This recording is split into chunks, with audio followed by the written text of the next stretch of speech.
참석해 계신 성도님도 안녕하세요. 아무 소리도 안 들리죠? 다시 한번 크게 외쳐보세요. 안녕하세요. 예, 여러분들 말고 집에서 계신 분들 안 들리죠? 그러면 지금 가정에서 계신 분들 저를 보고 계실까요? 안 보고 계실까요? 보고 계시겠죠? 근데 저는 안 보이잖아요. 하나님과 우리의 관계도 비슷한 것 같아요. 우리는 하나님 안 보이죠? 여러분 하나님에게 하나님 대답해 보세요. 그럼 대답 들려요? 안 들려요?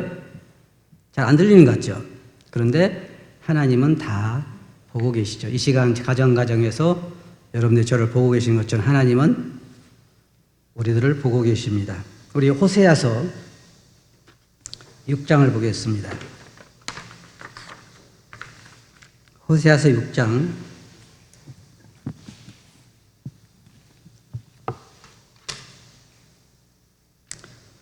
1절부터 보겠습니다. 1절부터 3절까지 하셨어요? 오라 우리가 여호와께로 돌아가자. 여호와께서 우리를 찢으셨으나 더러 낫게 하실 것이요 우리를 치셨으나 싸매어 주실 것입니다. 여호와께서 이틀 후에 우리를 살리시며 셋째 날에 우리를 일으키시리니 우리가 그의 앞에서 살리라. 그러므로 우리가 여호와를 알자. 힘써 여호와를 알자. 그의 나타내심은 새벽빛같이 어김이 없나니 비와 같이 땅을 적시는 늦은 비와 같이 우리에게 임하시리라 하니라. 저는 오늘 하나님을 아는 지식이라고 하는 주제를 가지고 말씀을 드리겠습니다. 여러분은 여러분의 육신의 아버지에 대해서 얼마나 알고 있습니까? 저는 이 말씀을 준비하면서 저희 육신 아버지에 대해서 깊이 생각해 봤어요. 아는 게 뭘까? 보통 사람들은 자기 아버지에 대해서 생각할 때 좋은 면이 있고 안 좋은 면이 있습니다. 저는 저희 아버지에 대해서 생각할 때 그 가정을 먹여 살리기 위해서 수고했던 그 모습들이 기억이 나고 또 어떤 모습이 기억이 나냐면 술 취해가지고 오셔서 막 말씀하시던 모습도 생각이 나고 여러 가지 긍정적인 면과 부정적인 면이 생각이 나는데 한 가지 제가 말할 수 있는 것은 내가 내 아버지에 대해서 아는 게 별로 없구나 하는 것입니다. 그가 무엇을 고민하시는지 어떤 것에 어떻게 하시는지 때때로 우리 자녀된 자들은 부모님들이 우리를 사랑하지 않는다라고 생각하기 쉽습니다. 우리 손주들을 봐도 그런 것 같아요. 아버지가 장난감을 사오면 아들이 뭐라고 그럽니까? 우리 아빠 최고. 조금 서운하게 하면 아빠 미워. 가버려. 그렇게 한단 말이에요. 우리는 하나님을 얼마나 알고 있을까? 이제 생각해 봐요. 내가 하나님을 얼마나 알고 있을까? 제가 예수님을 믿은 지 50년이 넘었습니다. 그러면 성경도 수없이 읽고 하나님과 대화도 수없이 많이 하고 50년이 넘게 그렇게 했을 거 아니에요. 기도도 우리가 매일 아버지도 얼마나 많이 불렀어요. 아버지 하나님 매주 예배하고 감사하고 성경 보고 특별히 유평교회 식구들 바이블 타임 가지고 매일매일 또 하고. 근데 여러분 생각해 보세요. 여러분은 하나님 아버지에 대해서 얼마나 알고 있어요? 얼마나 알고 있죠, 우리가? 우리의 신앙생활은 우리가 하나님을 얼마나 알고 있느냐 하는 것에 좌우된다고 해도 과언이 아니에요. 놀라운 것은 3, 40년, 10년, 20년, 30년, 40년, 50년을 하나님을 믿고 섬겼다고 하는 사람들 보면 그중 가운데서도 하나님에 대한 지식이 정말 빈약한 것을 발견하게 돼요. 그 신앙이 튼튼할 수가 없어요. 신앙이 흔들릴 수밖에 없어요. 하나님에 대한 지식이 없으니까. 제가 근래에 어떤 나이 많으신 분들이 대화 나누는 것을 봤어요. 옆에서 들었는데, 나는 조용히 들었는데, 우리가 나이가 들면 공통적으로 한 얘기가 기억력이 없고 우리가 성경을 금방 읽어도 잊어버리고 참 기억력이 없다고 이야기해요. 그런데 그분들이 이야기하는 가만히 들어보니까요, 연예인들에 대해 이야기하는데 그렇게 잘할 수가 없어요. 제가 깜짝 놀랐어요. 성경은 그렇게 기억력이 없이 읽어도 모른다고 하는데 연예인들은 뭐 언제 어디서 태어났고 누구하고 결혼해서 누구하고 이혼하고 얼마나 잘 알고 있는지 제가 깜짝 놀랐어요. 어떻게 저렇게 하지? 교회에서도 저런 교육 방법을 좀 택하면 좋겠다 생각을 해봤어요. 근데 여러분 생각해 보세요. 여러분 지금까지 섬겨온 여러분 하나님의 아버지에 대해서 얼마나 알고 있어요? 제 자신은 솔직히 고백할 수밖에 없는 것은 내가 하나님을 너무 모르는구나. 참 모르고 있어요. 예를 들어 생각해 봅시다. 하나님은 전능하시죠. 누가 전능해요? 여러분 아버지가 전능해요. 왜 우리가 애들에 대해서 그런 얘기 하잖아요. 처음에 어린아이 때 애들은 자기 아버지가 모든 걸 할 수 있는 전능한 아버지라고 생각하죠. 그 다음에 뭐라 그래요? 우리 아버지도 할 수 없는 게 있구나. 그 다음 뭐라 그래요? 우리 아버지 별거 아니구나. 나중에 뭐라 한다고 해요? 나보다 못하구나. 한다고 그래요. 근데 제가 이 얘기를 보면서 그리스도인들도 이와 같지 않을까? 생각해 보는 거예요. 그리스도인들도. 하나님에 대해서. 처음에 우리가 예수님 믿고 나면 어떻게 생각해요? 우리 아버지는 전능하신 분이다. 다 그러죠. 그런데 전능하신 아버지에게 우리가 기도를 해도 그 응답이 다 오는 건 아니죠. 그러니까 점점 뭐예요? 하나님도 응답 안 하시는 게 있네? 그래 나중에는 별거 아니네? 나중에 하나님 없이도 살아갈 수 있네? 라고 생각할 수가 있다는 거예요. 근데 우리가 왜 하나님을 모르기 때문에 그래요. 근데 이 호세아서를 보면 호세아는 지금 아주 어려운 상황을 이야기해요. 그가 우리를 찢으셨으나 이스라엘 백성은 어려운 상황을 이야기합니다. 호세아는. 그러면서 해결책으로 뭘 이야기해요? 여호와를 알자. 힘써 여호와를 알자. 신앙생활의 모든 어려움은 사실 그 해결책이 어떤 것보다는 하나님을 아는데 해결책이 있어요. 지금 우리는 어려움을 당하고 있어요. 내 평생에도 이런 신앙생활에 있어 이런 어려움을 당하는 것은 처음이에요. 하지만 이럴 때 우리가 해야 할 일이 뭐냐면 하나님을 힘써 아는 것입니다. 여러분이 믿고 있는 여러분의 아버지를 아는 거예요. 자, 한 가지만 우리가 생각해 봅시다. 하나님은 우리 아버지는 전능하신 분이에요. 근데 우리가 오해하고 있는 게 있어요. 하나님이 하실 수 없는 게 있어요, 또. 자, 생각해 봅시다. 여러분들이 하나님에게 어떤 일을 위해서 기도했어요. 예를 들어서 내가 지금 공무원 시험을 보는데 아니면 무슨 다른 시험을 보는데 회사에 무슨 시험을 보는데 하나님에게 도와달라고 기도를 했어요. 그러면 여러분 생각할 수 있는 게 있죠. 하나님은 전능하신 하나님 때문에 다 해줄 수 있죠. 그런데 반면에 공의로운 하나님이라는 걸 우리가 이해를 해야 돼요. 예를 들어서 여러분들이 축구팀에서 축구를 한다 그러면 그 축구 심판을 가장 세상에서 가장 공정한 심판을 데려온다 그러면 누구를 데려올 것 같아요? 어떤 사람? 하나님이 가장 공정하겠죠. 그렇잖아요? 하나님보다 더 공의로운 분이 있을 수 있어요? 없어요, 세상에는. 예를 들어서 유평팀이 다른 교회하고 축구를 하는데 내가 코치로 간다 그러면 내가 그 심판으로 간다 그러면 누구 편을 많이 들 것 같아요? 아무래도 손이 안으로 굽는다고 또 그러겠죠. 근데 하나님은 세상에서 가장 공정한 분이에요. 경주라고 하는 것은 축구라고 하는 것은 두 팀이 외부의 간섭 없이 싸워서 그들의 실력을 발휘해서 승부가 결정이 나야 공정한 게임이잖아요. 근데 만약에 거기에 심판이 한쪽 편을 든다더니 그러면 안 되잖아요. 그럼 여러분 생각해 보세요. 여러분이 지금 축구를 하는데 하나님에게 우리 유평팀이 이기게 해달라고 기도하면 하나님 보고 뭐 하라는 얘기예요? 네? 거기에 관여하라는 얘기죠. 우리가 예를 들어 생각해 봐요. 운동하는 축구 선수들이, 모든 선수들이 그 시합하기 전에 약물 테스트도 하죠. 약물을 의지해서 그 실력을 더 늘릴 수도 있고 하기 때문에 약물 테스트도 하고 별거 다 테스트 하잖아요. 그러면 그 게임에 대해서 이기게 해달라고 우리가 기도했을 때 하나님 보고 관여하라고 한 얘기인데 그건 하나님이 하실 수가 없는 일이에요. 왜? 하나님은 공의로운 분이기 때문에 그건 하실 수가 아무리 우리를 사랑해도 할 수가 없는 거예요. 하나님은 절대로 자기의 공의를 더럽힐 수는 없어요. 자, 생각해 봅시다. 하나님께서 인간을 만든 다음에 인간이 범죄했을 때 그냥 하나님 너 죄 없어 아니면 죄를 용서하라 그러면 될 거 아니에요. 그런데도 하나님 그 공의로움 때문에 그의 아들을 세상에 보내서 십자가에 돌아가시게 하셨잖아요. 왜 그래요? 하나님은 공의로운 분이기 때문에 그냥 죄를 용서할 수 없는 거예요.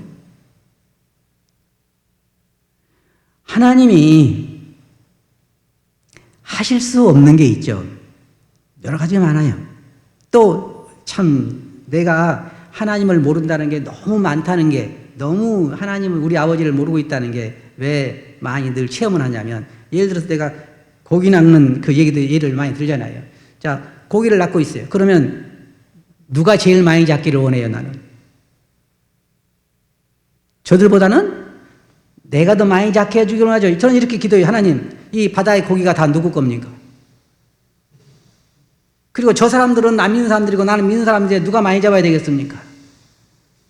그럼 내가 하나님께 기도할 때는 하나님 거기 관여하라는 얘기잖아요. 근데 여러분 아셔야 돼요. 우리 하나님의 사랑은 절대로 편애하지 않아요. 여러분 성경에서 보시면 믿는 자나 안 믿는 자나 하나님은 공정하게 사랑하시잖아요. 여러분 예수님께서 예루살렘 성을 보시면서 우신 이유가 뭐예요?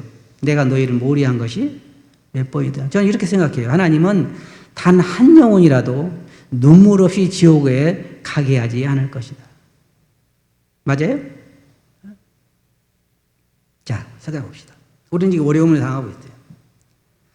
하나님께서, 예수님께서, 하나님, 우리 아버지께서 하실 수 없는 게 있는데 그 하나가 뭐냐면 거짓말을 하실 수가 없어요. 절대로 우리 하나님은, 우리 주님은 거짓말을 하실 수가 없어요. 성경에 보면 예수님은 우리들에게 히브리서에 보면 맹세로 우리들에게 약속하신 게 있죠. 자, 예수님께서 우리에게 약속하신 게 첫째로 우리에게 약속하신 게 뭐예요? 내가 세상 끝날까지 너희를 떠나지 아니하겠다. 그러면 생각해 보세요. 예수님은 그 제자들에게 우리들에게도 세상 끝날까지 내가 너희와 항상 함께 있겠다라고 말씀하셨어요. 그러면 우리가 항상 함께 하실까요? 안 하실까요? 그런데요, 성경을 읽어보면 이 진리가 많은 사람 것이 되지 못하고 소수의 사람 것만 돼요. 여러분 시편 읽어보면 뭐가 나와요? 하나님은 어찌하여 멀리 계십니까? 무슨 얘기예요? 이 말씀에 대한 확신이 없는 거죠. 하나님은 이스라엘 백성들을 눈동자처럼 지키시다고 말하고 이스라엘 백성들을 떠난 적이 없죠. 그러나 시편 기자들이나 구약의 그 사람들을 보면 그런 기도 많이 하잖아요. 하나님 어찌하여 멀리 계십니까? 또 하나님이 주무시나요? 안 주무시나요? 안 주무시죠. 근데 이런 시편에 보면 뭐라고 해요? 하나님 어찌하여 주무십니까? 어찌하여 못 본 채 하십니까? 어찌하여 멀리 계십니까? 이 모든 것들은 다 하나님에 대한 오해에서 비롯된 거예요. 하나님은 절대로 주무시거나 멀리 계시지 않아요. 제가 아까 여기 서두에 그런 얘기 했죠. 우리 지금 집에서 이 설교를 듣고 계신 여러분들은 저를 보실 거예요. 제가 지금 손짓을 어떻게 하는지, 말 어떻게 다 듣고 계시죠. 저는 전혀 안 보여요. 그러니까 저는 이렇게 얘기할 수 있죠. 지금 내 설교를 듣고 있는 사람들은 이 앞에 있는 소수 사람뿐이다. 그렇게 말할 수 있어요? 그렇게 말할 수 없죠. 왜? 지금 인터넷을 통해서 여러분들이 듣고 계시기 때문에. 하나님은 예수님께서 우리에게 약속하신 약속, 내가 세상 끝날까지 너희와 항상 같이 있겠다 하신 말씀은 절대로 변경시킬 수 없는 얘기입니다. 그러면 우리가 지금 현재 사는 이 삶에서 항상 예수님은 나와 함께 계신다는 걸 우리가 믿을 수가 있어요. 자, 여러분 생각해 보세요. 제가 지금 설교를 하면서 앞에 계신 여러분만 생각하고 행동을 하는데 생각해 보세요. 그럼 집에 계신 분들은 저를 다 보고 계시겠죠. 여러분들이 하나님이 여러분과 함께 하시지 않는다고 생각하고 산다고 생각해 보세요. 우리의 근심과 걱정은 왜 생기는 거예요? 우리 근심과 걱정은 왜 생긴 줄 아세요? 하나님이 나와 함께 계시다고 생각하지 않기 때문에 그래요. 그잖아요. 자, 실질적으로 하면 예수님이 여기에서 보이는 모습으로 오늘 여기에 여러분 가까이 계신다고 생각해 보세요. 그럼 뭐에 걱정할 수 있어요? 걱정하지 않습니다. 우리가 믿거나 안 믿거나 예수님은 약속하시기를 내가 세상 끝날까지 너와 함께 하겠다고 약속하신 거예요. 이 약속은 변경시킬 수 없는 거예요. 하나님의 약속은 절대로 변경시킬 수가 없어요. 우리가 히브리서에 보면 제가 참 감동받은 말씀이 뭐냐면 하나님은 자기보다도 높은 자가 없기 때문에 우리가 서약할 때는 맹세할 때는 누굴 두고 맹세해요? 내가 하늘을 두고 맹세한다 그러고 내가 누구를 두고 맹세한다 그러잖아요. 하나님은 예수님은 자기보다 더 큰 이가 없기 때문에 자기 이름을 걸고 맹세로 우리에게 약속하시잖아요. 맹세로 약속하신 약속이 뭐예요? 내가 너와 항상 함께 하겠다. 그 약속이에요. 그래서 내가 지금 당하는 여러 가지 어려움, 우리가 지금 코로나 때문에만 아니라 세상의 변화 때문에 여러 가지 신앙생활할 때 어려움을 당하고 있지만 그 가운데 주님은 나와 함께 계시는 것입니다. 놀라운 게 있죠. 놀란 게 뭔지 아세요? 나는 하나님이 안 계신 것처럼 행동할 때가 많죠. 나와 함께 계시는 주님을 인식하지 못하고 걱정할 때가 많이 있는 것입니다.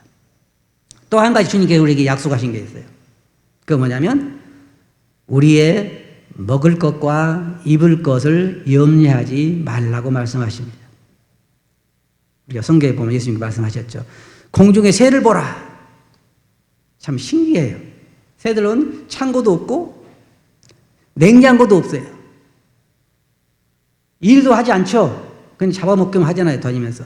그래도 너희 아버지께서 기르시나니 너희는 이것들보다 훨씬 더 귀하다. 그러므로 무엇을 먹을까 무엇을 마실까 염려하지 말라고 말씀하셨어요. 근데 놀라운 게 여기 있어요. 여러분이 꼭 아셔야 할 게 있어요. 하나님은 한 번 자기가 말씀하신 것은 절대로 변경시킬 수가 없어요. 여러분이 그 전에 하만 나오죠. 그 왕이 자기 조서를 내려서 이스라엘 백성들을 다 멸하라, 그렇게 죽이라, 그렇게 조서를 내렸는데 다시 상황을 알고 보니까 그게 아니잖아요. 그러니까 이번에 어때요? 그걸 취소하는 게 아니라 취소할 수 없어요. 그 왕은 한 번 명령을 내또 의인을 찍어서 공포를 하면 취소할 수 없기 때문에 다른 의인을 또 그 의인을 찍어 다른 또 그 조서를 내리잖아요. 그래서 서로 같이 복수해라 그러잖아요. 하나님의 명령은 한 번 내리면 변경실 수가 없는 거예요. 근데 그리스도인들이요, 내가 너의 먹을 것과 입을 것을 안다. 그러므로 염려하지 말라. 그랬다고 해서 우리가 가만히 앉아서 그냥 기다리면 되느냐? 그건 아니에요. 왜냐하면 하나님께서 아담과 하와가 범죄했을 때에 얼굴에 땀이 흘러야 먹고 살 수 있으리라고 말씀하셨기 때문에 그것은 세상이 끝날 때까지 절대로 변경시킬 수 없는 하나님의 말씀이에요. 언제까지 그런다고 그랬어요? 관 속에 들어갈 때까지, 흙으로 돌아갈 때까지 내가 땀을 흘려야 한다고 말씀하셨어요. 아무리 하나님께 우리의 필요를 따라 공급하시고 하셔도 우리가 하나님 말씀하신 대로 우리가 일해야 하고 땀을 흘려야 먹고 산다는 것은 불변의 법칙이에요. 여러분들이 이렇게 기도해 보세요. 하나님, 제가요 아이를 낳는데 해산의 고통이 없게 해주세요. 라면 어떨까요? 그래도 해산의 고통이 있죠. 요즘 뭐 주사가 좋아가지고 없다고 그러지만은 그래도 하나님이 하신 말씀의 법칙은 지속된다는 사실을 우리가 기억해야 돼요. 하나님께서 우리에게, 주님께서 분명히 약속하시기를 우리의 먹을 것과 입을 것의 필요성을 아신다고 말씀하시고 공급하시겠다고 약속하셨어요. 그러면 우리가 오늘날 뭐예요? 지금까지 여러분들은 적어도 노숙자는 안 됐잖아요. 제가 늘 말씀드린 것처럼 하나님을 신실하게 신뢰하고 섬기는 사람들이 노숙자가 된 경우를 본 적이 없어요. 구약에도 뭐라고 했어요? 내가 의인의 자식이 아직까지 걸식하는 것을 보지 못했다라고 이야기하고 있어요. 그럴 수 없습니다. 하나님은 살아계신 분이기 때문에 그럴 수가 없어요. 우리가 하나님의 속성을 하나하나 생각해 보면 모든 것이 우리가 잘 이해할 수가 있어요. 우리 하나님은 거룩한 분이다. 거룩한 분이기 때문에 우리가 그 하나님은 절대로 우리가 그 거룩을 더럽힌 일에 하나님을 초청할 수가 없는 것입니다. 부도덕한 일에 어떤 사람이 이런 얘기를 했어요. 식당을 하시는 분인데 이런 거예요. 식당에 보면 우리가 한번 내온 음식은 내가면 다시 버려야 하잖아요. 그런데 이 그리스도인은 식당에 이렇게 음식을 내놨다가 나온 것을 다시 다 모아서 그걸 다시 차려내는 거예요. 그래서는 안 되죠. 근데 그렇게 해요. 그러면서 뭐라 기도하냐. 하나님 이 가게를 축복해 주소서. 그러면은 하나님 보고 어디에 참여하라는 거예요? 부도덕한 일에 참여하라는 거예요. 하나님 그 일을 할 수 없는 거예요. 우리 아버지를 너무 모르는 거예요. 너무 모르는. 그럴 수 없는 것입니다. 또 예를 들어 생각해 보세요. 지금 서울대학교에 학생을 100명 뽑아요. 전국에서. 그러면 내 아들은 지금 등수가 한 1000명 정도 돼. 1000등 정도 된단 말이에요. 그럼 하나님께 내 아들 서울대학교에 붙게 해달라 기도하는 것은 무슨 얘기예요? 하나님 보고 뭘 하라는 거예요? 잘 모르겠죠. 우리 하나님은 여러분들이 하나님의 속성을 제대로 알게 되면 많은 면에 있어서 우리의 신앙이 건전해지고 우리의 신앙이 확고하게 하나님 말씀 위에 서게 돼요. 걱정할 거 없는 거예요.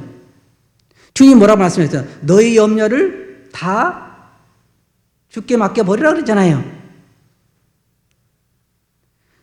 내일 일을 염려하지 말라. 한낱 괴로움은 그날에 족할 것이라 그랬어요. 내일 일은 내일 염려할 것이요. 한낱 괴로움은 그날에 족하다는 거예요. 우리가 하나님의 속성을 알게 되면 신앙생활에 많은 도움을 받는다니까요. 어린아이일수록 하나님에 대한 지식이 부족해요. 우리가 성경을 읽으면 뭐예요? 바이블 타임을 하면 뭐예요? 하는 게 목적이 뭐예요? 아버지를 알아가는 거예요. 우리 아버지를 알아가는 거. 우리 아버지 성격이 굉장히 대쪽 같아. 여러분 그런 얘기 들어보셨어요? 우리 하나님은 거룩한 분이고 우리 하나님은 공의로운 분이고 우리 하나님은 사랑의 하나님이죠. 절대로 그 누구도 우리가 하나님을 대해서 나를 사랑하지 않는다고 말할 수는 없어요. 왜? 우리를 너무나 사랑하시기 때문에. 우리를 눈동자처럼 지킨다는 거예요. 그래서 우리가 하나님을 더 알아가야 되는 거예요. 더 알아가야 돼요. 우리가 말씀을 암기하는 것도 좋고 말씀을 성경을 많이 읽는 것도 좋고 다 해야 되지만 그런 걸 통해서 우리 아버지를 좀 더 알아가야 되는 거예요. 우리 아버지가 어떤 걸 기뻐하시는지, 우리 아버지가 성격이 어떠신지, 우리 아버지의 속성이 어떠신지. 하나님의 사랑에 대해서 이야기할 때도 우리는 오해하기 쉬워요. 조금 전에 말씀드렸지만 하나님의 사랑은 차별이 없는 사랑이에요. 저는 이 나쁜 마음에 이런 생각을 해요. 아마 우리 한국에도 그런 사람 들어 많을 거예요. 비가 오면 중국 같은 데 많이 오고 한국에는 적게 오고 뭐 이런 생각 하잖아요. 산사댐인가 뭔가 무너져라. 그리고 막 그렇게 좀 피해를 줬으면 좋겠다. 나쁜 사람들이니까. 하나님의 사랑은 그렇지 않아요. 여러분 생각해 보세요. 가난한 사람들이 죄악이 아주 심각했어요. 동성 연애는 저리 가라고 아주 심각했습니다. 그런데 그 가난한 사람들을 하나님께서 처벌하시기까지 몇 년을 기다린 줄 아세요? 400년을 기다렸죠. 400년을 기다렸어요. 여러분. 하나님의 사랑은 그렇지 않아요. 우리가 생각하는 그런 일반적인 편향된 그런 사랑이 아니라고요. 근데 우리가 오해하는 거예요. 왜? 우리 아버지를 모르기 때문에. 우리 아버지의 사랑이 어떤 사랑인가를 모르기 때문에 우리가 이기적인 사랑을 주장하는 거예요, 아버지에게. 우리 아버지가 공의로운 분이라는 걸 모르기 때문에 우리는 공의로운 하나님을 공의롭지 못한 내일에 초청해서 내일을 축복하라고 말하는 거예요. 하나님은 얼마든지 우리를 축복할 수 있어요. 그렇죠? 얼마나 축복할 수 있어요. 그러나 그 일이 하나님의 공의에 저촉되지 않아야 되는 거예요. 하나님의 자비는 어때요? 우리가 늘 자비에 대해서 노래하죠. 하나님의 자비는 말할 수 없죠. 조금 전에 제가 예배 드릴 때 그 말했지만 우리의 체질을 하신다 그랬잖아요. 체질. 여러분 이거 뭐 읽어보셨죠? 예수님께서 제자들에게 내가 지금 힘이 죽게 생겼으니까 나를 위해 기도해 다오라고 가서 기도가 와 보니까 제자들이 뭐 하고 있었어요? 내가 예수님 같았으면 여러분 죽었어요. 죽었어. 내가 예수님 같으면 세상에 생각해봐라. 내가 그동안에 몇 년을 너희와 함께 있는데 내가 어려울 때에 기도해달라고 했는데 내가 자고 있어? 너 죽었어 이제 이놈들. 주님 뭐라고 그랬어요? 마음은 원하지만 육신이 약하구나. 우리 주님의 자비를 생각하면요 진짜 눈물 나올 수밖에 없어요. 그러니까 우리에게 필요한 건 뭐냐? 우리 아버지를 알아가는 거예요. 우리 아버지의 사랑이 어떤 것인지, 우리 아버지의 자비가 어떤 자비인지, 무조건 되고 내가 원하는 대로 안 해준다고 우리가 속상해할 거 아니에요. 제가 제 외손주가 가끔 저희 집에 오는데요. 그 모습이 저와 비슷한 것 같아요. 무조건 때를 쓰고 안 해주면 그냥 서운해하고, 그리고 꼭 나를 하나님처럼 생각하는 것 같아요. 뭐든지 다 쓴다고 생각하는 것 같아요. 뭐 고래 잡아주세요. 뭐 해주세요. 그 가능한 일입니까? 안 되는 일이죠. 우리 그리스도인들이 우리 아버지를 잘 모르기 때문에 많은 그런 실수를 범할 때가 있어요. 이기적인 사랑을 요구하고, 부도덕한 일에도 하나님의 참여를 요구하고,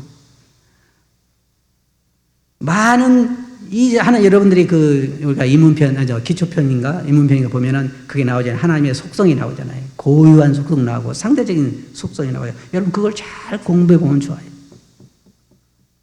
거기에 여러분이 섬기는 아버지가 어떤 분인가? 그분이 우리의 아버지라고 하는 것, 우리가 아버지를 알아야 된다고 하는 것. 호세아도 지금 외치고 있는 거예요. 우리가 여호와를 알자. 힘써 여호와를 알자. 그 여호와를 아는 것이 곧 우리의 힘이라는 거예요. 주님 뭐라고 말씀하십니까? 너희가 어렵거든 은혜의 보좌 앞에 담대히 나오라. 또 주님 뭐라 하셨어요? 주님은 우리와 한결같이 모든 일에 시험을 받은 자이기 때문에 시험 받는 자들을 도우실 수 있다는 거예요. 그래서 우리가 아버지에게 접근할 때, 아버지에게 나아갈 때 우리는 아버지를 제대로 알고 나가야 하는 것입니다. 우리 아버지가 어떤 분인가를 제대로 알고 나가야 돼요. 그게 굉장히 필요해요. 한 가지 분명한 것은 우리 그리스도인들이 아버지에 대한 지식이 너무 부족하다는 거예요. 너무 부족하다. 여러분 성경을 공부할 때 다른 것보다는 이 아버지에 대해서 공부하는 것이 필요해요. 예수님 뭐라고 말씀하셨어요? 너희가 성경에서 영생을 얻는 줄 알고 성경을 상고하거니와 이 성경이 곧 누구에 대해요? 나에 대해서 이야기하는 것이다. 그래서 여러분 성경을 공부하면 그걸 배워야 되는 거예요. 아버지를 배워야 되는 거예요. 아버지가 어떤 분인가를 배워야 되는 거예요. 이스라엘 역사를 공부하면 그 역사를 통해서 하나님이 어떻게 역사하셨는지, 하나님의 속성이 어떻게 드러나는지 그 아버지를 배우는 거예요. 이제 저도 나이가 이제 들어서 과거를 쭉 돌이켜보면 참 하나님에 대해서, 내 아버지에 대해서 서운한 감정을 표출할 때도 많았고, 여러분도 그런 적 있죠? 하나님 그렇게 하면 정말 내가 하나님을 떠날 수도 있어요 라고 협박도 해본 적 있어요 없어요? 아마 있을 거예요. 내가 교회 안 나갈 거예요? 꼭 애들이요 엄마 아빠 그럼 나 밥 안 먹어 한 것처럼 우리 그럴 때가 있어요. 하나님에게 그런 많은 세월을 지나오면서 깨달은 게 뭐예요? 하나님은, 내 아버지는 자비로우시고 은혜로우시고 노하기를 더디하시고 내가 어떤 자이가 체질을 하시고 나를 여기까지 인도하셨다는 거예요. 그래서 지금 나이가 들면서 할 수 있는 건 뭐냐면 하나님에 대해 감사와 찬양밖에 더 할 게 없어요.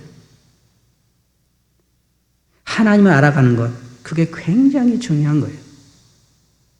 여러분을 사랑하시고, 누가 하나님에 대해서 나를 사랑하지 않는다고 말할 수 있어요? 누가 하나님에 대해서 내게 자비를 베풀지 않는다고 이야기할 수 있어요? 다만 우리가 잘못 오해하고 우리가 잘못 생각하는 거예요. 우리 아버지는 그런 분이 아니에요. 우리 주님은 우리를 위해서, 나를 위해서 자기 목숨을 내놓을 만큼 나를 사랑한 분이잖아요. 그분을 우리가 알아야 되는 거예요. 그분의 속성을 알아야 되는 거예요.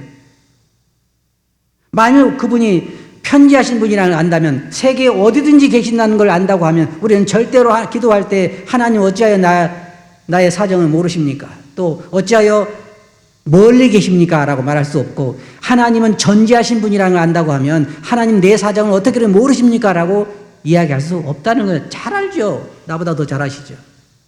내가 직장에서 어떤 어려움을 당하는지, 현재 코로나 때문에 내가 어떤 어려움을 당하는지, 사업에 어떤 어려움이 있는지 다 알고 계시죠. 누구보다 더 잘 알아요. 나보다 더 잘 알고 계시죠.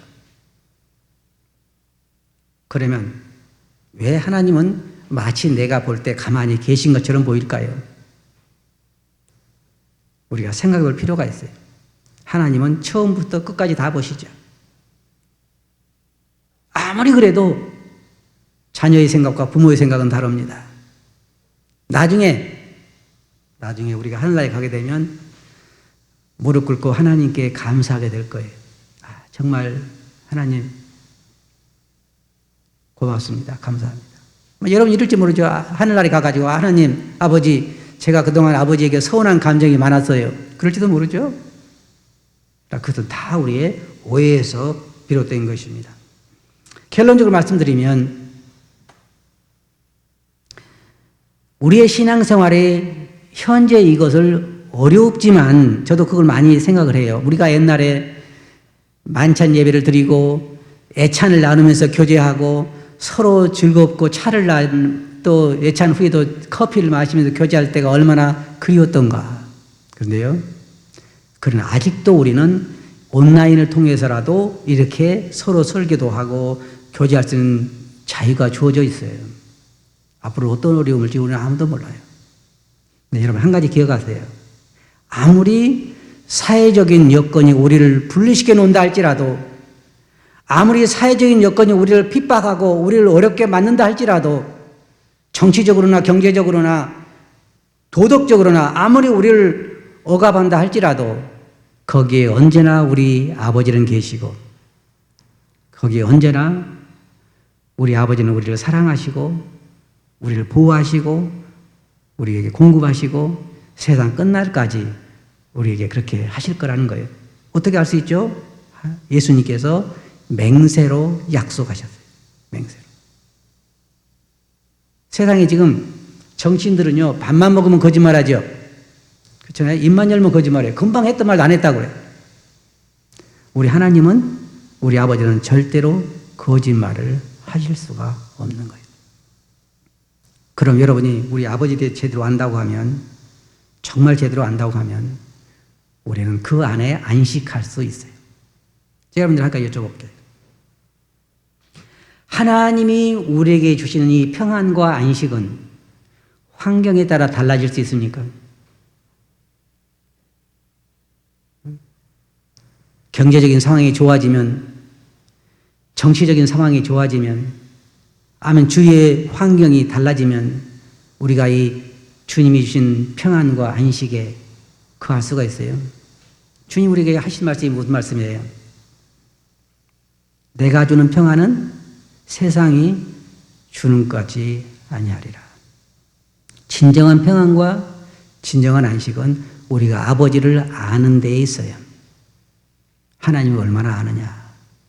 그럼 여러분 이제부터 성경을 공부할 때라든지 모든 것에 있어서 하나님을 아는데, 그분이 어떤 분인지, 어떻게 역사에 오셨는지, 이스라엘 백성들을 어떻게 다루셨는지, 그동안 그분이 어떻게 그들을 사랑하셨는지, 공의를 어떻게 드러내는지, 또한 분노함을 어떻게 드러내셨는지, 사랑은 어떤 진정한 사랑하셨는지 성경을 통해 여러분들이 배워가시기 바랍니다. 여러분 아버지를 좀 더 알아가시기 바랍니다. 솔직히 저도 이 말씀을 공부하면서 내 아버지에 대해서 아는 게 얼마나 많을까 생각해 봤어요. 근데 사실 자신 있게 말하기 힘들어요. 하나님을 알아간다고 하는 것은 두 가지입니다. 하나는 지식적으로 알아가는 거고, 하나는 체험적으로 알아가는 거예요. 근데 이제 70이 다 된 나에게 있어서 하나님에 대한 지식 그러면요, 지적인 것보다는 체험적인 것이 훨씬 많습니다. 여러분들이 아무리 뭐 지적으로 하나님은 능력이 많으시고 자비로우시고 은혜로우시고 그래도 그것이 삶에서 체험적으로 하나님을 경험하지 못하면 진정으로 하나님에 대한 참다운 지식이라고 말하기가 어려워요. 내가 지금까지 살아오면서 경험한 그 내 아버지는 참 자비로우시고 은혜로우시고 노하기를 더디하시고 내가 진토임을 기억하시는, 저는 그래서 시편 105편을 참 좋아해요. 진토임을 기억하심이로다. 아비가 뭐래요? 자식을 불쌍히 여긴같이 그를 경외한 자들을 불쌍히 여기신다. 우리 아버지는 바로 그런 분이에요. 우리 할아버지는 살아계신 분이고 보이지 않는 분이죠. 그래서 우리가 오해하는 거예요. 보이지 않아서. 지금 이 인터넷을 보고 계시는 성도님들은 저를 보시지만 제가 볼 수 없는 것처럼 하나님은 나를 보고 계시고 내 옆에 계시고 나와 항상 함께 계시고 그 약속을 지키고 계시지만 내가 그분을 볼 수 없다는 것 때문에 때때로 내가 그분을 불신하고 신뢰하지 못하고 실망하고 스스로 실망하는 거예요. 마치 목과 같은 거 여러분들에게 제가 보여드릴게요. 여러분 재준이 아시죠? 제 외손주 재준이가 하영이하고 아침에 일어나가지고 둘이 통곡을 합니다. 부모가 일어나 깜짝 놀랄 거 아니에요. 왜 우는가? 그래서 왜 우니? 그러냐. 내일 아침 못 먹고 살지요? 그러면 여러분 뭐라 그래요? 뭐라 그래요? 별걸 다 걱정한다고 했잖아요. 여러분을 사랑하시는, 심지어 자기 목숨을 내놓는 아버지께서, 하나님께서, 예수님께서, 하나님과 예수님은 한 분이시잖아요. 그래서 무엇을 먹을까, 무엇을 마실까 걱정하지 말라고 말씀하시고, 내가 너와 항상 함께 있겠다고 말씀하시고, 마지막으로 한 가지 약속한 게 뭐예요? 내가 너를 위하여 처소를 예비하러 가노니. 가서 처소를 예비하면 내가 다시 와서 너희를 나에게로 영접하여 나인 것 너희와 영원히 함께 있게 하겠다. 그 소망을 우리에게 주셨잖아요. 근데 우리가 뭘 걱정하겠어요? 뭘 걱정해요?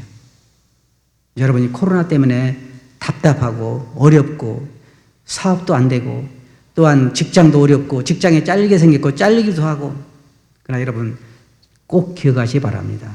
아무리 내 상황이 어려움이 와도 주께서 내게 하신 약속은 절대로 변하지 않습니다. 주님은 어떤 상황 가운데 나와 함께 계십니다. 여러분 그것을 망각하지 마시고 하나님을 신뢰하시고 하나님을 더 알아가시기 바랍니다. 저는 이제 남은 삶, 내게 주어진 삶이 있다고 하면 이분을 좀 더 알고 싶어요. 내 아버지가 얼마나 멋있는 분인지. 여러분 저는 이렇게 얘기하고 싶어요. 내가 지금까지 믿고 온 하나님은요 참 멋있는 분이에요. 맞죠? 참 멋있는 분이에요. 저는 그런 고백을 할 수 있어요. 지금 내가 지금까지 믿은 내 아버지는요 참 멋있는 분이에요. 야곱이 바로 앞에 서서 이런 고백을 합니다. 내 나이 130살이지만 내가 험악한 삶을 살았다. 그렇죠? 근데 그가 또 뭐라고 고백한 줄 압니까? 나의 남으로부터 나를 기르신 하나님, 날 나의 모든 환난에서 건지신 하나님. 그리스도인들은요 두 가지 고백을 할 수 있어요. 맞죠?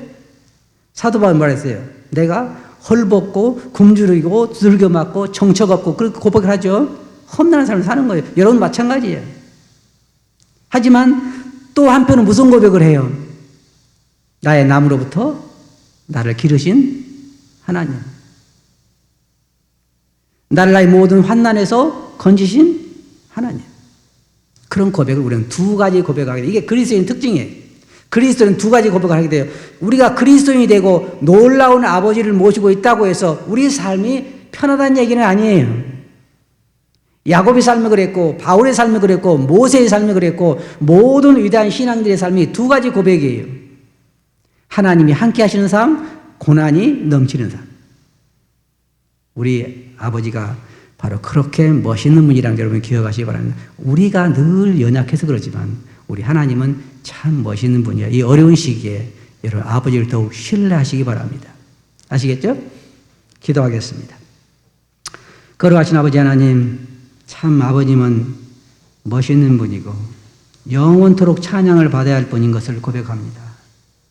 우리가 진토임을 기억하시고 우리가 연약한 자인 걸 기억하시며 아비가 자식을 불쌍히 여긴 것처럼 저희들을 불쌍히 여기시고 저희들이 한 모든 약속을 지키시는 아버님을 찬양합니다. 들은 말씀을 주께 의지하고 예수 이름으로 아버지께 감사하며 기도하옵나이다. 아멘.